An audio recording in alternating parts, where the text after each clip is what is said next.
একটা জায়গায় শুনলাম নাকি যে নন্দিনীদি বলছে আমার সাজের পয়সা নাকি এই খাবার থেকেই তুলে নিচ্ছে। কে কি করছে আমার তাতে কিছু যায় আসে না।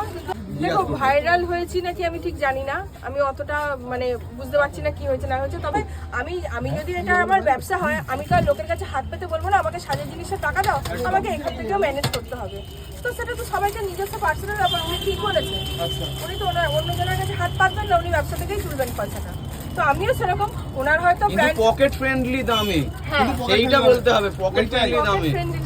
এরকম চড়া দাম নিয়ে মানুষের গলা কেটে দাম নেওয়া না, অবশ্যই এটা একদম ভুল। না ভুল কথা। আমি অত দাম নিতে চাই না, আমি অল্পতেই সন্তুষ্ট। কারণ পুরস্কারের যে কথাটা বললাম, তো ওটার আরেকটা কথা বলবো আমি তার জন্য। অনেকে বলবে বড়লোকে চাল দেখাচ্ছে, বিশাল পয়সা হয়ে গেছে। ওরকম কোনো ব্যাপার নেই, তোমরা 1 টাকাও আমার কাছ থেকে নিয়ে যেতে পারবে না। সেই গ্যারান্টি দিয়ে আমি তোমাদেরকে বলেছি 10,000 টাকা পুরস্কার দেবো। ঠিক আছে, কেউ নিয়ে যেতে পারবে না। শুধু তোমরা কেন, কোনো দাদা ভাই দিদি কেউ নিয়ে যেতে পারবে না।